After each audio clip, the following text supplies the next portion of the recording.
Hello everyone, welcome back to my YouTube channel safety trainer Asif Syed. आज के इस video में हम लोग एक ऐसे टॉपिक के बारे में बात करने जा रहे हैं जो इंटरव्यू सेशन में सेफ्टी ऑफिसर से पूछा जाता है, जिसका नाम है ऑक्सीजन एनरिचमेंट। हिंदी में कहूँ तो ऑक्सीजन संवर्धन। तो बिना किसी देरी के आइए वीडियो को शुरू करते हैं। सबसे पहला क्वेश्चन है, what is oxygen enrichment in confined space. इसका आंसर ये है, ऑक्सीजन एनरिचमेंट तब होता है जब किसी सीमित स्थान में यानी कन्फाइंड स्पेस में ऑक्सीजन की concentration normal atmospheric oxygen level से ज्यादा हो जाता है, आमतौर पर 23.5% ऑफ ऑक्सीजन से ज्यादा। उसे हम ऑक्सीजन एनरिचमेंट कहते हैं।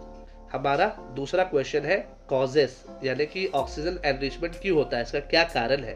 तो देखिए 2.A में हम देखेंगे, leaks from oxygen cylinder. Oxygen cylinder या अन्य ऑक्सीजन आपूर्ति प्रणालियों से यानी अदर ऑक्सीजन सप्लाई सिस्टम से लीक होने पर ऑक्सीजन एनरिचमेंट का कारण बन सकता है। 2.B है, welding and cutting operations. Welding के लिए, कटिंग के लिए या फिर कोई और इंडस्ट्रियल प्रोसेसेस में ऑक्सीजन का यूज करने से ऑक्सीजन लेवल को बढ़ा सकता है। 2.C है, केमिकल रिएक्शंस यानी कुछ रासायनिक प्रतिक्रियाएं यानी certain chemical reactions oxygen release कर सकती है, जिससे ऑक्सीजन एनरिचमेंट हो सकता है। 2.D है, पुअर वेंटिलेशन, अपर्याप्त वेंटिलेशन, इनएडिक्वेट वेंटिलेशन।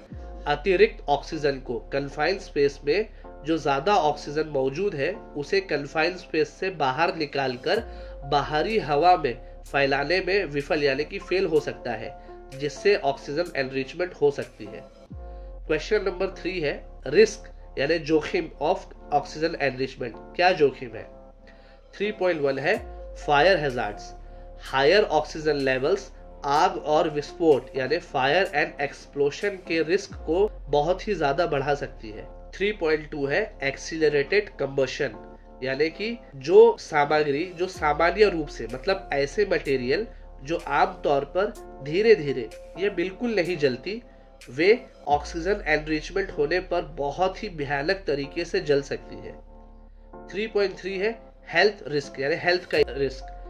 ज्यादा ऑक्सीजन लेवल के लंबे समय तक संपर्क में रहने से फेफड़े यानी कि लंग्स को नुकसान और भी कई हेल्थ इश्यूज हो सकती है। हमारा चौथा क्वेश्चन है, पता लगाना यानी कि डिटेक्शन।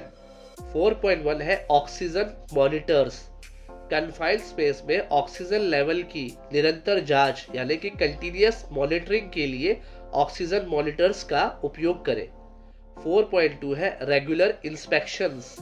रिसाव यानी लीक्स यानी लीकेज को रोकने के लिए ऑक्सीजन सप्लाई सिस्टम का रेगुलर इंस्पेक्शंस और मेंटेनेंस करें यानी कि नियमित निरीक्षण और रख रखाव करें।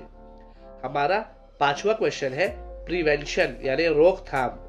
5.1 है, प्रॉपर वेंटिलेशन यानी एक्सेस ऑक्सीजन को जो कन्फाइंड स्पेस के अंदर मौजूद है उसे बाहर निकालकर हवा में फैलाने और सेफ लेवल को मेंटेन रखने के लिए प्रॉपर वेंटिलेशन का इंश्योर करें।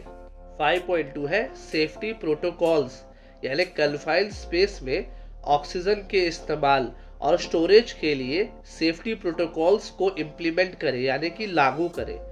5.3 है, ट्रेनिंग यानी कि वर्कर्स को ऑक्सीजन एनरिचमेंट के रिस्क और इमरजेंसी रिस्पांस प्रोसीजर्स के बारे में ट्रेन करें।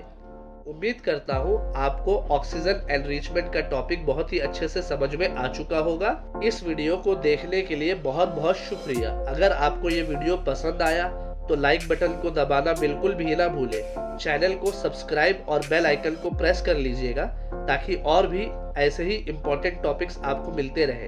तो मिलते हैं किसी और न्यू टॉपिक में किसी और न्यू वीडियो के साथ। तब तक के लिए गुड बाय, टेक केयर।